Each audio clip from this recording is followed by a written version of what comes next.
Assalamualaikum warahmatullahi wabarakatuh. Perkenalkan, nama saya Mas Furoh dari jurusan Pengembangan Masyarakat Islam dengan NIM 11840400068. Dan di video kali ini, saya akan memaparkan beberapa jawaban dari soal UTS terkait mata kuliah riset aksi. Langsung saja pada poin yang pertama, yaitu mengenai riset aksi. Apa sih riset aksi itu? Riset aksi adalah sebuah penelitian yang ditujukan untuk memberikan kontribusi praktis berupa penyelesaian masalah masyarakat dalam jangka pendek ataupun tujuan jangka panjang dan perubahan sosial sekaligus. Dan di dalamnya itu terdapat dua komitmen, yaitu mempelajari sistem, juga bersamaan dengan itu membangun kerjasama di antara orang-orang yang ada di dalamnya untuk melakukan suatu perubahan. Dan untuk mencapai suatu tujuan atau tujuan tersebut, maka diadakannya kerjasama aktif antara researcher atau pihak dari luar dan anggota atau organisasi atau masyarakat. Nah, riset aksi ini yaitu tetap menekankan pada proses belajar sebagai aspek dasar pada proses riset aksi. Lanjut pada poin yang kedua, yaitu fasilitator. Fasilitator adalah pemandu proses. Artinya bahwa seseorang yang membuat sebuah proses lebih mudah dan lebih yakin untuk menggunakannya. Hunter et al. 1993. Nah, sedangkan fasilitator itu juga dikatakan sebagai seseorang yang membantu sekelompok orang untuk memahami tujuan atau capaian bersama dan membantu untuk merencanakan upaya-upaya apa saja yang bisa dilakukan untuk mencapai tujuan tanpa mempunyai kepentingan yang khusus dalam proses riset aksi tersebut. Nah, tugas dari fasilitator itu sendiri adalah untuk membantu semua orang untuk mendapatkan atau untuk mengeluarkan pendapat, pikiran, kritikan, guna melakukan yang terbaik dalam sebuah pertemuan ataupun riset aksi. Lanjut pada poin yang ketiga, yaitu partisipan. Nah, partisipan ini adalah orang yang ikut berperan aktif atau berperan serta dalam suatu kegiatan. Nah, orang tersebut bersedia untuk ikut baik secara mental ataupun emosi ataupun fisiknya dalam suatu kegiatan, serta ikut bertanggung jawab dalam pencapaian tujuan kegiatan atau program yang sedang dilaksanakan. Poin selanjutnya yaitu mengenai lobby dan negosiasi. Lobby adalah aktivitas komunikasi yang dilakukan oleh individu ataupun kelompok dengan tujuan untuk mempengaruhi pimpinan organisasi lain maupun orang yang memiliki kedudukan penting dalam suatu organisasi dan pemerintahan, sehingga dapat memberikan keuntungan untuk dirinya sendiri ataupun organisasi dari perusahaan pelobi. Nah, Panuju mengatakan bahwa lobby ini diperlukan disebabkan beberapa hal. Yang pertama, ketika situasi dalam kondisi genting. Kemudian yang kedua, lobby digunakan ketika situasi hubungan dalam keadaan terancam. Kemudian yang ketiga, lobby digunakan ketika mulai terjadi saling curiga dan kecurigaan itu diungkapkan oleh pihak ketiga. Kemudian lobby digunakan ketika disadari bahwa adanya kesenjangan antara yang diungkapkan dengan persepsi yang berkembang di pihak luar. Kemudian lobby ini digunakan ketika terjadinya ketidakselarasan baik antara materi, nilai, aktualisasi, preferensi, proksimitas maupun keterpengaruhan. Poin selanjutnya yaitu mengenai negosiasi. Negosiasi adalah pembicaraan dengan orang lain yang dimaksudkan untuk mencapai kesepakatan, untuk mengatur ataupun untuk mengemukakan. Pilbegulei mengatakan bahwa negosiasi merupakan suatu kegiatan yang dilakukan untuk menetapkan keputusan yang dapat disepakati dan diterima oleh kedua belah pihak dengan menyetujui apa dan bagaimana tindakan yang akan dilakukan di masa mendatang. Negosiasi mulai dilakukan ketika suatu pihak menganggap bahwa pihak lain memiliki pandangan, sikap, anggapan yang berbeda terhadap hal-hal yang merupakan interest ataupun kepedulian dari pihak lainnya. Dan negosiasi ini bernuansa konflik, artinya dapat bersifat destruktif ataupun konstruktif. Selanjutnya yaitu soal nomor 2 yang mempertanyakan alasan mengapa relasi belajar riset aksi itu harus subjek-subjek. Nah, dalam relasi belajar riset aksi, seorang fasilitator itu hendaknya menjadikan masyarakat sebagai subjek, bukan sebagai objek. Artinya bahwa fasilitator dengan masyarakat itu kedudukannya sama, yaitu subjek-subjek, yang artinya memiliki peran yang sama, yaitu sama-sama melakukan suatu perubahan atau sebagai agent of change. Nah, dengan demikian, ketika masyarakat dijadikan sebagai objek, maka masyarakat tersebut bisa berperan aktif dan dilibatkan dalam proses riset aksi ataupun proses pemberdayaan. Dalam hal ini, masyarakat bisa dengan leluasa memberikan masukan maupun kritikan sehingga program akan muncul dari masyarakat dan bukan dari fasilitator. Jadi masyarakat itu yang membuat program, bukan fasilitator yang membawa program. Nah, sedangkan fasilitator itu kan hanya memfasilitasi ataupun mengarahkan guna terwujudnya capaian maupun tujuan bersama yang diharapkan. Dengan menjadikan masyarakat sebagai subjek, maka akan menumbuhkan kemandirian pada masyarakat itu sendiri. Sehingga ketika fasilitator mulai berlepas diri dari masyarakat, masyarakat tersebut sudah terbiasa dalam mengungkapkan pendapat ataupun sudah mulai terbiasa untuk berpikir kritis mengenai segala hal yang berkaitan dengan kemajuan pembangunan di daerah mereka sendiri. Selanjutnya yaitu soal nomor 3 yang membahas mengenai siklus riset aksi dari Sisdamas. Dan pada siklus riset aksi ini saya akan membahas 4 tahapan. Tahapan yang pertama itu ada sosialisasi awal, kemudian rembuk warga, dan refleksi sosial. Nah, sosialisasi awal dilaksanakan pada pertemuan formal pertama dengan masyarakat sebagai hasil transek dan observasi peserta riset aksi. Nah, kemudian tahapan sosialisasi awal ini diantaranya ada observasi dan transek, kemudian sosialisasi awal tingkat basis, dan sosialisasi awal tingkat desa.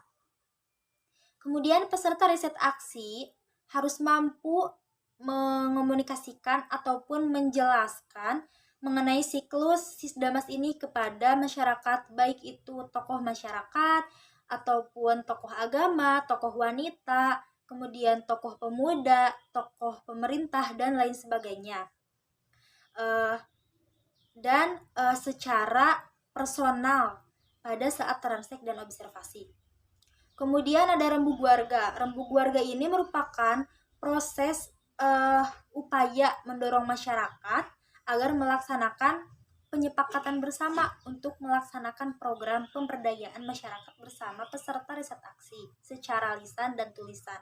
Jadi nanti seorang fasilitator dengan masyarakat itu melakukan pertemuan untuk melakukan penyepakatan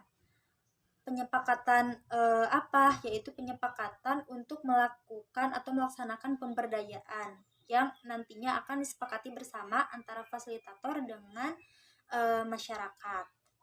Selanjutnya yaitu refleksi sosial atau refso. Nah, di dalam refleksi sosial ini terdapat beberapa kegiatan ataupun hal-hal yang dilakukan. Nah, di antaranya yaitu melakukan identifikasi masalah, kemudian mencari akar penyebab dari masalah tersebut, kemudian indikator keberdayaan menurut masyarakat, kemudian harapan masyarakat, dan menyusun rencana kerja tindak lanjut. Kemudian refleksi sosial itu adalah bagaimana masyarakat bercermin tentang kondisi dirinya sendiri dengan menggunakan teknik FGD ataupun Focus Group Discussion. Jadi masyarakat itu berkumpul dan melakukan diskusi. Sedangkan mahasiswa itu hanya berfungsi sebagai fasilitator saja. Nah, kemudian teknik FGD ini dilakukan oleh kelompok kecil, bisa berjumlah 3 orang, 5 orang, kemudian 7 orang, 9 orang, 11 orang. Pokoknya kelompok kecil ini harus ganjil, jumlahnya harus ganjil. Dan jikalau dalam suatu daerah tersebut banyak warganya, maka bisa dibagi menjadi 2 kelompok. Seperti itu. Dan diskusi ini dilakukan secara partisipasi di antara semua masyarakat. Jadi masyarakat itu harus berperan aktif. Kemudian tidak lupa harus didokumentasikan. Jadi setiap proses yang dilakukan dari awal itu harus didokumentasikan sebagai bahan laporan. Selanjutnya yaitu tahap kedua. Di tahap kedua ini ada pemetaan sosial atau PESO dan orgamas atau organisasi masyarakat.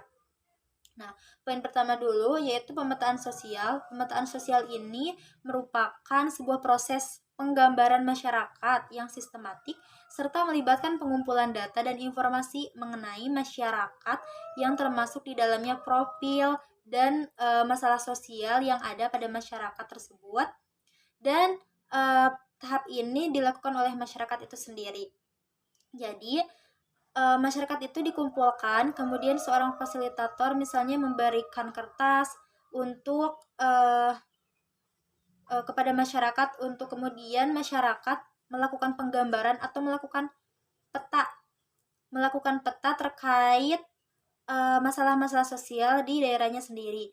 Nah, nanti si pemetaan tersebut akan dikategorisasikan, misalnya pemetaan yang A sebagai pemetaan dari problem ekonomi, kemudian pemetaan B merupakan pemetaan dari permasalahan sosial dan sebagainya.